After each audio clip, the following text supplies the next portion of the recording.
मुरली अमृत की धारा है धारा, जो देती दुखों से किनारा। मुरली अमृत की धारा है धारा, जो देती दुखों से किनारा। ओम शांति। आज है 27 जुलाई 2021 की साकार मुरली। बाबा के महावाक्य। मीठे बच्चे, योग बल से ही आत्मा की कट निकलेगी, इसलिए योग में कभी भी गफलत नहीं करो। प्रश्न: बाप ने बच्चों को बेहद का बरसा लेने की कौन सी युक्ति बताई जिसमें माया चारों तरफ बिगड़ डालती है? उत्तर: बाबा ने युक्ति बताई, बच्चे तुम ब्रह्म कुमार कुमारियाँ एक बाप के बच्चे आपस में भाई बहन हो। तुम कभी क्रिमिनल असॉल्ट नहीं कर सकते, भाई बहन विकार में नहीं जा सकते। तुम्हें शिव बाबा की मत पर चलकर बेहद का वर्षा लेना है, परंतु माया कम नहीं है, चारों तरफ इसमें ही बिगड़ डालती रहती है। हम भाई बहन हैं, एक बाप से बरसा लेते हैं, यह भूल जाते हैं। गीत: तुम्हें पाके हमने जहां पा लिया। तुम्हें पाके हमने जहां पा लिया है, तुम्हें पाके जहाँ पा लिया है, ज़मी तो ज़मी। ओम शांति। गीत का एक अक्षर ही काफ़ी है। बच्चे जानते हैं बेहद के बाप से बेहद का बरसा मिलता है और कल्प कल्प मिलता है। यह भी बच्चे जानते हैं कि बेहद का बरसा बरोबर भारत को मिला था, अब वह नहीं है, फिर से मिल रहा है। देखते हो अभी तो स्वर्ग का बरसा नहीं है। रावण द्वारा नरक का श्राप मिल रहा है। श्राप से मनुष्य दुखी होते हैं, वर अर्थात बरसे से सुखी होते हैं। अब ब्राह्मण बच्चे जानते हैं वह है बेहद का निराकार बाप और प्रजापिता ब्रह्मा है बेहद का साकार बाप। बेहद के साकार बाप प्रजापिता ब्रह्मा बिगर कोई होता नहीं। बल गांधी को बापू जी कहते थे, परंतु कायदे सिर सारे मनुष्य सृष्टि का तो वह बापू जी हो न सके। सारी निराकार वर्ल्ड का बापू जी है शिव। अभी तुम बच्चे जानते हो हम शिव बाबा के बने हैं। शिव बाबा ने आकर हमको अपना बनाया है वर्षा देने के लिए। मधुबन आते हैं किसके लिए? शिव बाबा से मिलने के लिए, परंतु वह निराकार है, सिर्फ शिव बाबा कहने से समझेंगे नहीं, इसलिए कहा जाता है बाप दादा। शिव बाबा और ब्रह्मा दादा, दादे का नाम अलग है, बाप का नाम अलग है। वह निराकार सबका बाप भी है, सबका दादा भी है। सब बच्चों को बाप दादा से बरसा मिलता है जरूर। बेहद के बाप से सबको बरसा मिलता है, वह बाप ही सबका दुख हरता सुख करता है। सतयुग में कोई भी मनुष्य दुखी हो न सके। नाम है स्वर्ग, वह है हेवन स्थापन करने वाला गॉड फादर। भारत सबसे पुराना है तो जरूर सबसे नया था, तब तो अभी सबसे पुराना हुआ है। सतयुग कलयुग भारत को ही कहा जाता है। बरोबर भारत स्वर्ग था। यह लक्ष्मी नारायण राज्य करते थे। यह बुद्धि में है।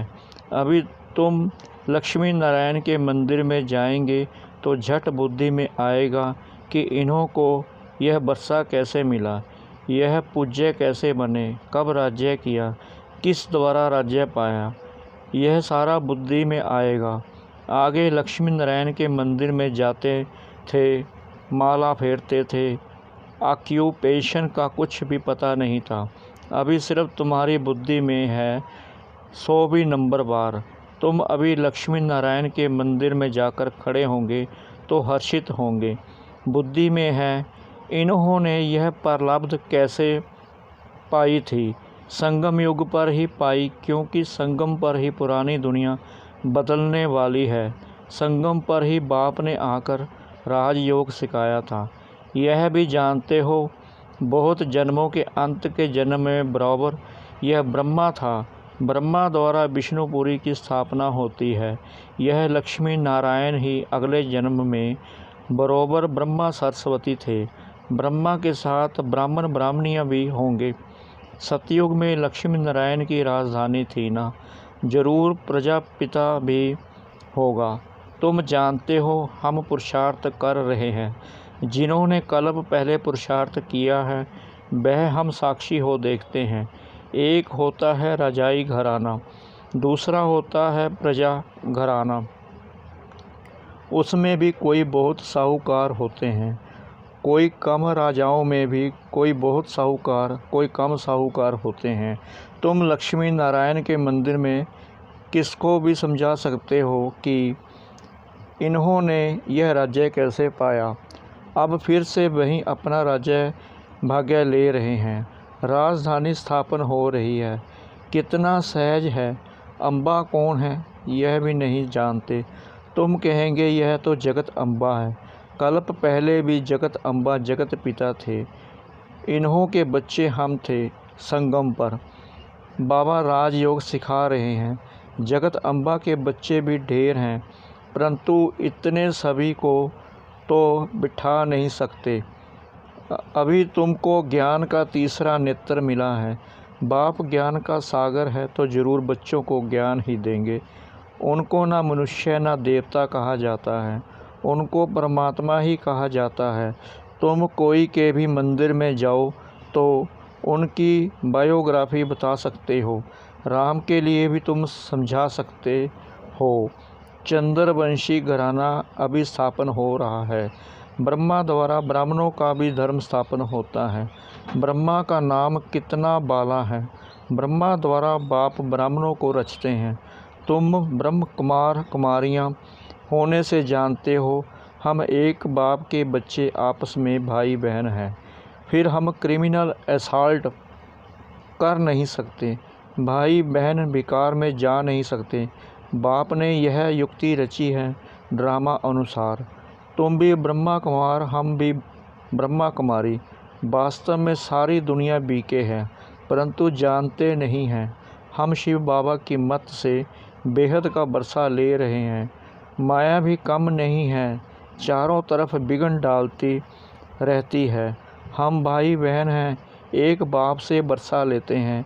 यह भूल जाते हैं। यह तो अच्छी रीति समझते हो। सतयुग में एक ही धर्म रहता है, बाकी सब धर्म खत्म हो जाने हैं। यह भी बच्चे जानते हैं। यह कोई नई बात नहीं है। हर 5000 वर्ष बाद यह चक्कर फिरता है। तिथि तारीख भी लिखी हुई है। यह भी बुद्धि में रहना चाहिए। हम शिव बाबा से इस युक्ति से बरसा लेते हैं। लक्ष्य तो मिला हुआ है ना। बाप को याद कर बाप से बरसा लेना है। याद अर्थात योग बल से ही कट निकलेगी। इसमें कोई गफलत ना हो। इसलिए मुरलियाँ मिलती हैं। निश्चय बुद्धि पक्का है तो बल कहाँ भी चला जाए। समझो मुरली नहीं मिलती तो बुद्धि में तो है ना। हम बाबा का बन गया। बाबा ने समझाया है तुम्हारी आत्मा तमो प्रधान बनी है। अब तुम बाप को याद करो तो तमो प्रधान से सतो प्रधान बनेंगे। यह महामंत्र एक बाप ही बतलाते हैं और कोई बतला न सके। बाप ही कहते हैं मीठे मीठे बच्चे, याद के बल से ही तुमको तमो प्रधान से सतो प्रधान बनना है। यह अक्षर है, परंतु किसकी बुद्धि में नहीं आता। अब तुम समझते हो। बरोबर कल्प पहले भी बाबा ने यह अक्षर कहा था कि देह के सब धर्मों को छोड़ अपने को आत्मा समझो। यह सब देह के धर्म है ना।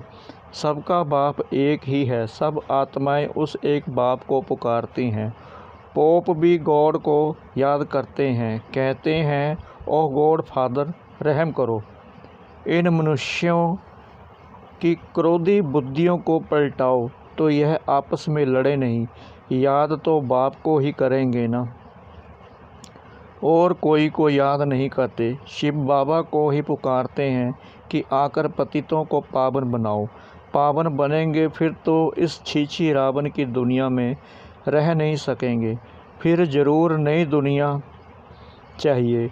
कलयुग से बदलकर सतयुग तो होगा ही ना, परंतु इतना भी नहीं समझते हैं। एक डॉक्टर आया था, कहता था कलयुग तो कलयुग ही चलेगा। अरे सदैव कलयुग ही कैसे चलेगा? कलयुग कोई अच्छा है क्या? समझते थोड़ी हैं, सिर्फ भावना है। औरों को ले आते हैं, उनको तीर नहीं लगता, और कोई आने वाले को तीर लग जाए तो भी कुछ ना कुछ दलाली मिल जाएगी। हम स्वर्ग में आ जाएंगे। बाप से थोड़ा भी आकर सुनते हैं तो भी स्वर्ग में ज़रूर चले जाएंगे। फिर भी हेवनली गॉड फादर के सामने आकर बैठे हैं। बाप समझाते हैं मैं सबका बाप हूँ ना। कोई मानते नहीं कि शिव बाबा कैसे आएगा। अरे आत्मा आ सकती है तो मैं क्यों नहीं आऊँगा? आत्मा एक शरीर छोड़ दूसरे में जा सकती है तो मैं नहीं आ सकता हूँ? नहीं तो मैं कैसे आऊँ? पुकारते भी हैं हे पतित पावन बाबा, आकर पतित से पावन बनाओ। बाप कहते हैं मैं आता ही भारत में हूँ, कलब कलब के संगम पर एक ही बार आता हूँ। तुम जब 84 जन्म पूरे करते हो तो मैं आता हूँ। तुम बच्चों को निश्चय है बाबा आया है फिर से बरसात देने।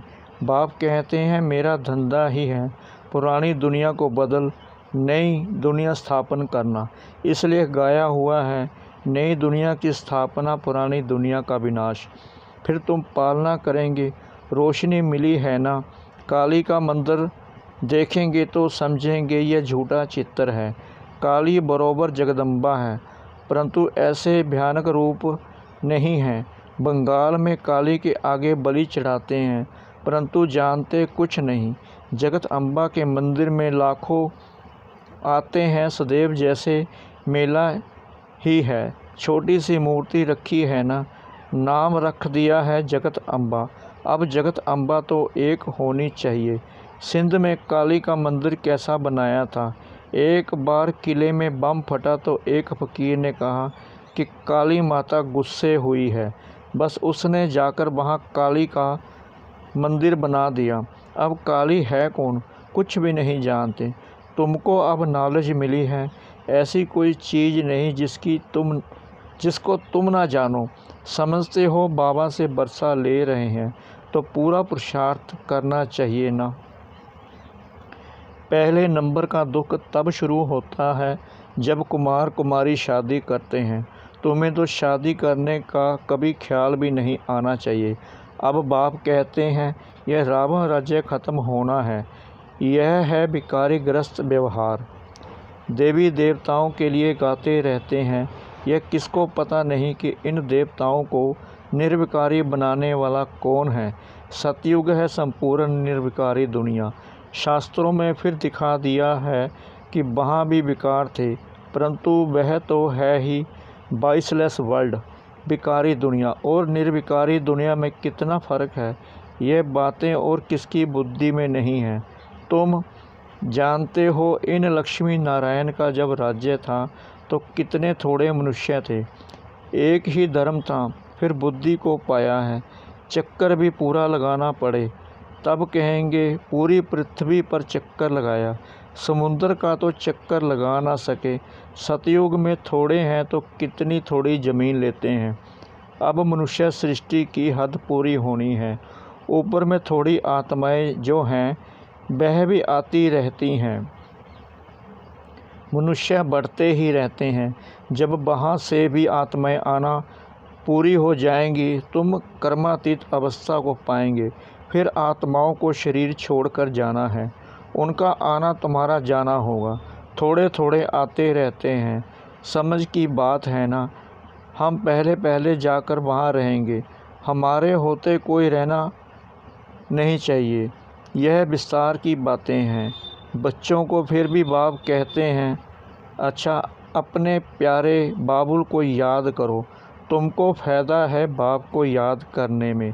यह हिस्ट्री ज्योग्राफी तो मनुष्य बहुत पढ़ते हैं, बहुत दूर दूर जाते हैं, मून में भी जाते हैं। यह है साइंस का घमंड। अति में जाते हैं, मून में कुछ खड़ा थोड़ी है। तुम तो सूर्य चाँद से भी पार हो जाते हो।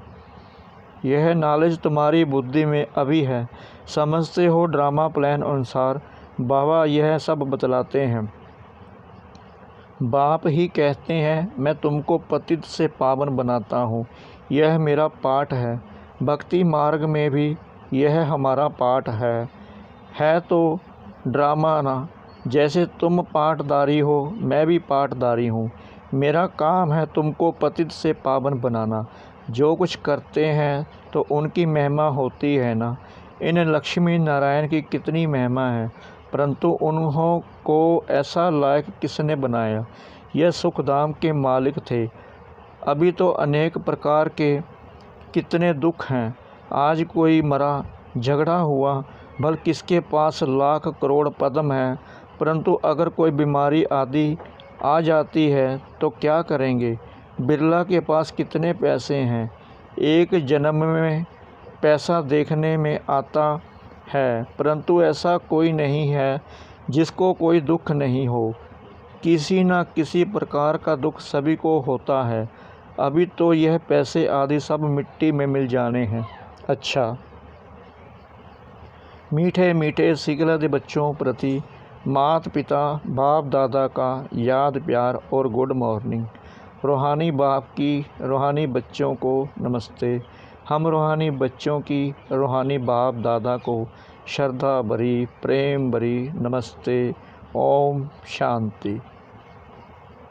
धारणा के लिए मुख्य सार।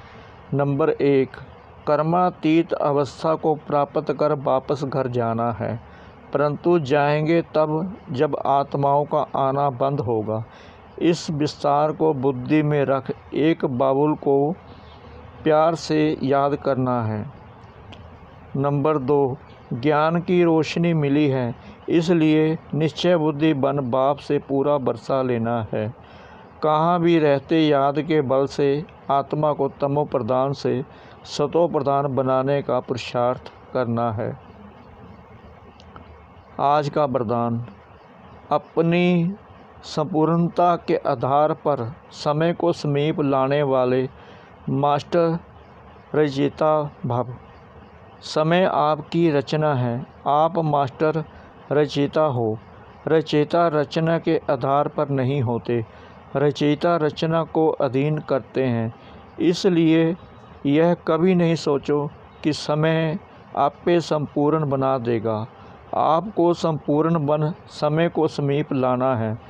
वैसे कोई भी विघ्न आता है तो समय प्रमाण जाएगा जरूर, लेकिन समय से पहले परिवर्तन शक्ति द्वारा उसे परिवर्तन कर दो तो उसकी प्राप्ति आपको हो जाएगी। समय के आधार पर परिवर्तन किया तो उसकी प्राप्ति आपको नहीं होगी। आज का स्लोगन। कर्म और योग का बैलेंस रखने वाले ही सच्चे कर्म योगी हैं। कर्म और योग का बैलेंस रखने वाले ही सच्चे कर्म योगी हैं। ओम शांति।